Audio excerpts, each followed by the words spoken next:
SN sir की class में आपका स्वागत है। ये वीडियो कॉर्पोरेट अकाउंटिंग सब्जेक्ट के अमलगमेशन ऑफ कंपनी चैप्टर पे पार्ट 2 वीडियो है, जिसमें हम परचेज कंसिडरेशन और उसके टाइप्स पे चर्चा करेंगे विस्तार से। तो चलिए शुरू करते हैं। परचेज कंसिडरेशन, जिसे हम हिंदी में क्रय प्रतिफल बोलते हैं, अर्थात क्रेता कंपनी को विक्रेता कंपनी द्वारा दिया गया कंसिडरेशन था, उसे हम क्रय प्रतिफल कहते हैं। Purchase consideration is defined as the aggregate of share and other securities issued by transferring company to the transfer company. I repeat once again, when sums in form of shares, securities and cash and in other form of assets are given to the equity shareholders of transfer company by transferring company is known as purchase consideration। सरल शब्दों में बात करें तो transfer company के शेयरधारियों को transferee company द्वारा प्रदान की गई प्रतिफल परचेज कंसिडरेशन कहलाती है, क्रय प्रतिफल कहलाती है। यह क्रय प्रतिफल अंश के रूप में, सिक्योरिटीज के रूप में या भुगतान के अन्य कोई तरीका जिसमें नकद और अन्य संपत्तियां शामिल हैं उसमें हो सकती है। तो चलिए हम इसके प्रकार के बारे में आगे बात करते हैं। परचेज कंसिडरेशन 4 प्रकार का होता है।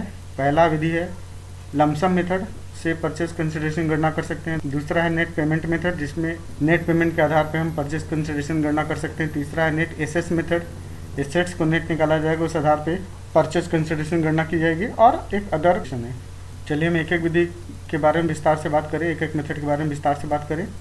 पहला विधि है लमसम और एडहॉक मेथड। इस मेथड में परचेज कंसिडरेशन की गणना क्रेता कंपनी और विक्रेता कंपनी के बीच समझौते के आधार पर तय की जाती है, अर्थात विक्रेता कंपनी को अग्रिम के रूप में जो क्रेता कंपनी से राशि प्राप्त होती है या प्रतिफल प्राप्त होती है उसे हम लमसम या एडहॉक मेथड कहते हैं। इस विधि में प्रत्यक्ष रूप से विक्रेता कंपनी को क्रेता कंपनी से राशि प्राप्त होती है। यह राशि अग्रिम के रूप में भी हो सकती है, समझौते के अधीन भी हो सकती है या समझौते के पश्चात भी हो सकती है। तो इसकी गणना करने की अलग से कोई फार्मूला या इत्यादि की जरूरत नहीं पड़ती है। क्रेता कंपनी द्वारा जो राशि विक्रेता कंपनी के अंशधारियों को प्राप्त होती है उसे हम लमसम या एडहॉक मेथड द्वारा गणना की गई परचेज कंसिडरेशन कहते हैं। दूसरा विधि है net assets method. Net assets method में जैसा कि नाम से क्लियर हो रहा है कि नेट एसेट्स की गणना पहले की जाएगी। तो नेट एसेट्स की गणना करने के लिए फार्मूला है total assets minus external liability. तो पहले नेट एसेट्स की गणना कर लेंगे। एक बार मैं रिपीट कर रहा हूँ, total assets minus external liabilities. Total assets में फिर टीटीएस एसेट्स को शामिल नहीं किया जाएगा। टोटल एसेट्स में से एक्सटर्नल लायबिलिटी घटा दी जाएगी। जो राशि बचेगी वो राशि परचेज कंसिडरेशन होगी, जो कि विक्रेता कंपनी को प्राप्त होगी क्रेता कंपनी के द्वारा। चलिए हम अगले विधि के बारे में बात करें। अगला विधि हमारा है net payment method. Net payment method में विभिन्न अलग अलग मोड के जरिए भुगतान की जाती है क्रेता कंपनी द्वारा विक्रेता कंपनी के अंशधारियों को। जब विक्रेता कंपनी को नकद के रूप में, अंश के रूप में, चाहे वो समतांश हो चाहे पूर्वाधिकार अंश हो, उसके रूप में या कैश के रूप में या अन्य किसी संपत्ति के रूप में प्राप्त हो, तो उसे हम नेट पेमेंट मेथड कहते हैं। इसमें डिबेंचर द्वारा भुगतान को शामिल नहीं किया जाता, अर्थात डिबेंचर द्वारा कोई भुगतान प्राप्त नहीं की जाती है।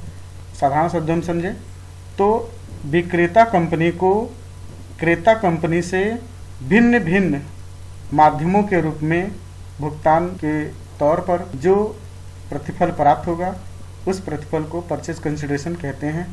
यह परचेज कंसिडरेशन शेयर के रूप में, चाहे वो इक्विटी शेयर्स हो सकता है, चाहे वो प्रेफरेंस शेयर्स हो सकता है, कैश के रूप में या अन्य किसी संपत्ति के रूप में प्राप्त होता है। चलिए हम चौथा और अंतिम प्रकार के बारे में बात करें, जिसे बोलते हैं intrinsic value of share method. नाम से क्लियर इसका intrinsic value of share method. Share का इंट्रांजिट वैल्यू निकाला जाएगा, उस आधार पर परचेज कंसिडरेशन गणना की जाएगी। तो इस मेथड में इंट्रांजिट वैल्यू की पहले गणना की जाएगी। इंट्रांजिट वैल्यू क्या होता है? Intrinsic value is equal to net assets for equity shareholders. Net assets वही से निकाला जाएगा जैसा इसके पहले वाले फार्मूला में आपको बताया गया है कि नेट एसेट्स की गणना कैसे की जाएगी। Total assets minus external liability, जैसा कि वीडियो में दिख रहा है। तो नेट एसेट्स की गणना की जाएगी और उस नेट एसेट्स में नंबर ऑफ इक्विटी शेयर से डिवाइड कर दिया जाएगा। तो 1 शेयर का इंट्रांजिट वैल्यू आ जाएगी। इस 1 शेयर के इंट्रांजिट वैल्यू के आधार पर परचेज कंसिडरेशन गणना की जाएगी, अर्थात विक्रेता कंपनी को क्रेता कंपनी से जितना अंश के रूप में प्राप्त होगा उस अंश पर इस in transit value of share का मल्टीप्लाई किया जाएगा, इंटू किया जाएगा, गुणा किया जाएगा और उस हिसाब पे परचेस कंसिडरेशन गणना की जाएगी। इसके अगले वीडियो में हम ट्रांसफरी कंपनी और ट्रांसफर कंपनी के जर्नल एंट्रीज के बारे में बात करेंगे, उनके अकाउंटिंग के बारे में बात करेंगे कि ट्रांसफर कंपनी अपने पुस्तकों में किस प्रकार से अकाउंटिंग करती है और ट्रांसफरी कंपनी अपने पुस्तकों में किस प्रकार से अकाउंटिंग करती है।